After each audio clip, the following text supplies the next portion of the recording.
I'm going to be going over my first draft of the film. I've shot this video about 6 times, and every single time the audio hasn't recorded, and I've had several issues. So hopefully this is the one that will actually work. So if we're going to go down from the beginning of the film, we've got this opening shot with a few titles, which are very basic. They need changing, but we haven't got time before the screening yet, so I'll change that after the screening. That's purely so people know whose film it is. We've got a bit of match on action here, where it matches on and stuff, and a reaction shot of her knocking on the door opening. Again, it matches on action here. I'm not 100% happy with this because it's like the door opens twice. It doesn't seem right, so I'm gonna have to change that. And then we've got an inside shot, and the door also bounces back, which again I'm not too keen on because that doesn't seem like it would happen because he's got both hands on the door. It does bounce back. As you can notice from this scene here, you can see this blur. I need to change this a little bit more. But this basically, there was a if we move this shot out of the way, there was a bag in the way, and that's the bag he goes and gets on later in the scene. So we don't want that there. So I cropped this little image here, which was a similar image, I think, of just the wall. Yeah, it was exactly the same pipe. So it was the wall, but in another shot. So we've kept the camera exactly still. So I've basically cropped this bit out of that shot and just overlaid it over to the here, so it looks like it covers it. So first undo that so it fits on time frames because it took forever to line them up. Um, so here you can see he goes and gets the bag again. More reaction shots of the bloody cloth on the floor. Here we've got this is another thing I should be talking about, the sound. We've got two types of sound. We got the camera audio, which we've muted in some parts. For example, here, this is toned down very low, and this is muted. We've removed it in some bits, and then replaced it with the Marantz audio. So we've recorded some wild tracks. We've got different scenes from Marantz. That's the sound of scene 1, shot 4, sound of scene 1, shot 3, scene 1, shot 4 audio, because again this is the same shot because it's that shot there. So we've got all the different shots. So this must be scene 5. So we've got all the different audios from each one, and we split them and we've overlaid them and we've got them all working properly together, and it does sound quite good when you're actually running through the shots. So after this shot, the door shuts and she returns home. We've got another match in action with the bag being chucked on the floor here. Here there's a scene missing.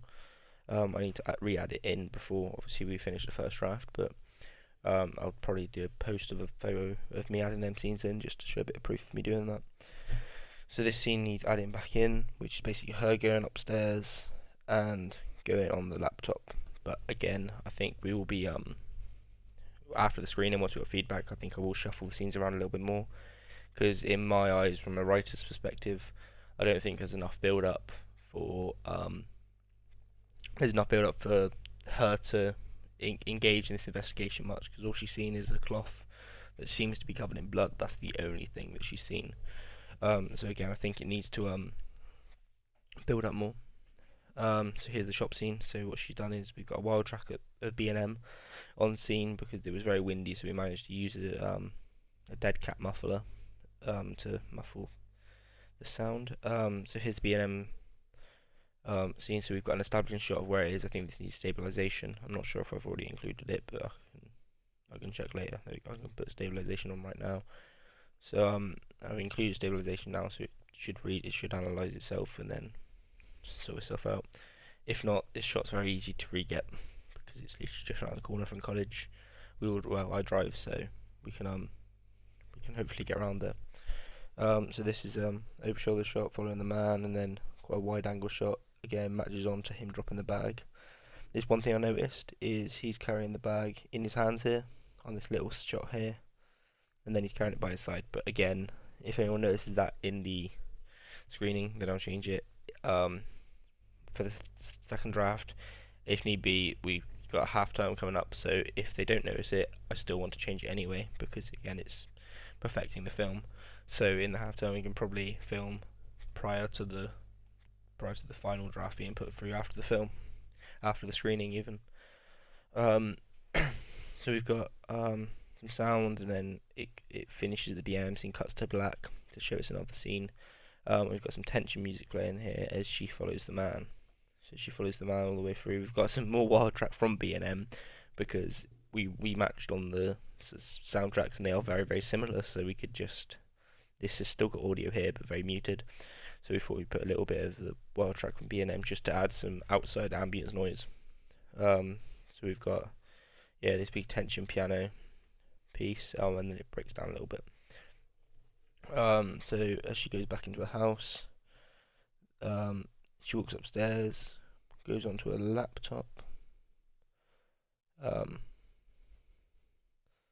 Again, this is another scene which I gave the hard drive to a member of our film group, and I think they accidentally shuffled it up a little bit. So that's going to be another thing I have to do, but that shouldn't be too hard. So again, this scene's completely out. That's meant to be back here. So actually, it's meant to be hit here, but I'm not sure if it's needed because we do need to cut down the time, and I'm not sure if it is needed here because from that does kind of work. I'll have to look into it more. So here, as she pulls out her laptop, we've got a screen grab.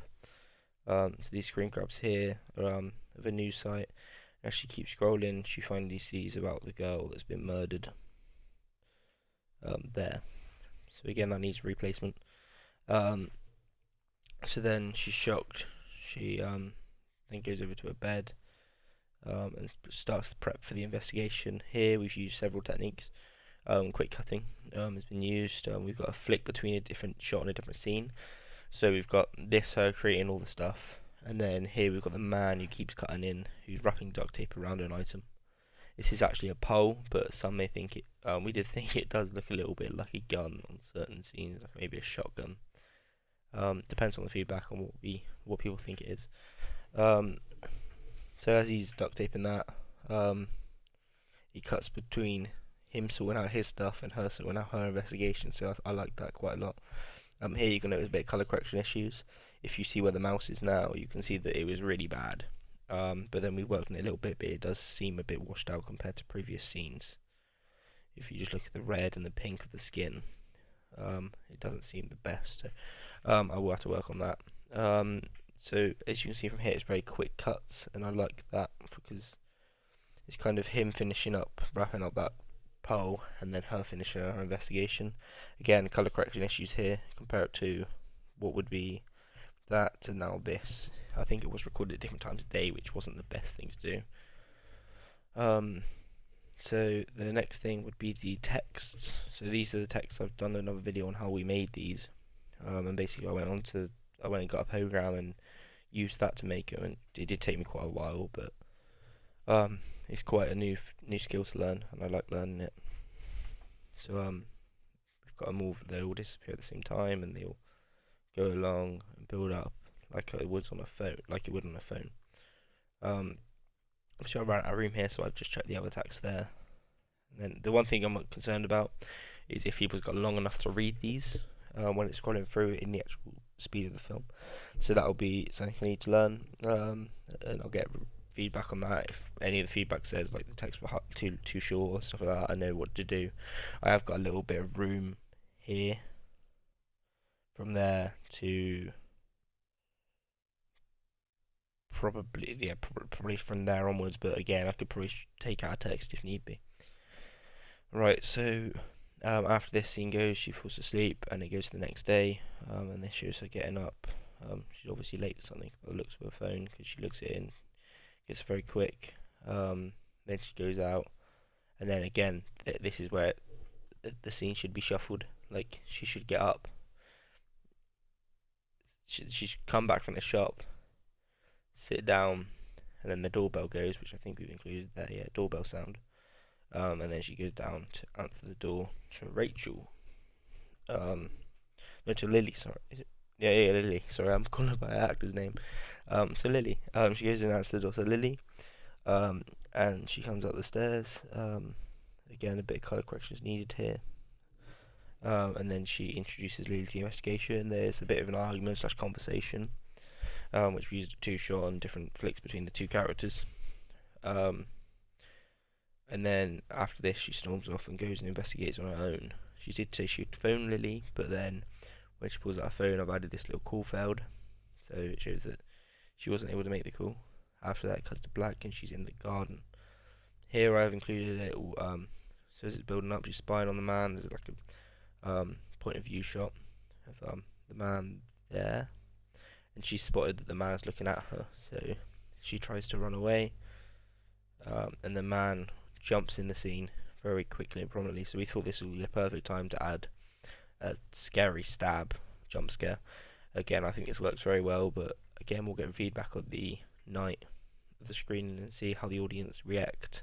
If everyone jumps out of their skin, then we know it works perfectly, but again, if it's more of a, if people don't react, we'll probably remove it. So he jumps into the scene, then we've got some room ambience, and a bit of piano comes up in a bit, and we've got a bit of a close-up natural action of him picking up the scissors. It all builds up, adding tension, and then the final drop, which is a karma. It's nothing to do with a murder or anything like that. He basically simply made her a dress. So we tried to get quite a nice feel for it, but again, I'm not sure if it's going to be the same and be as impactable as other films we've looked at that have twist endings. So we've got a sad piano playing, and then it comes into the titles. I know the titles are very basic, but I will work on them after the screening.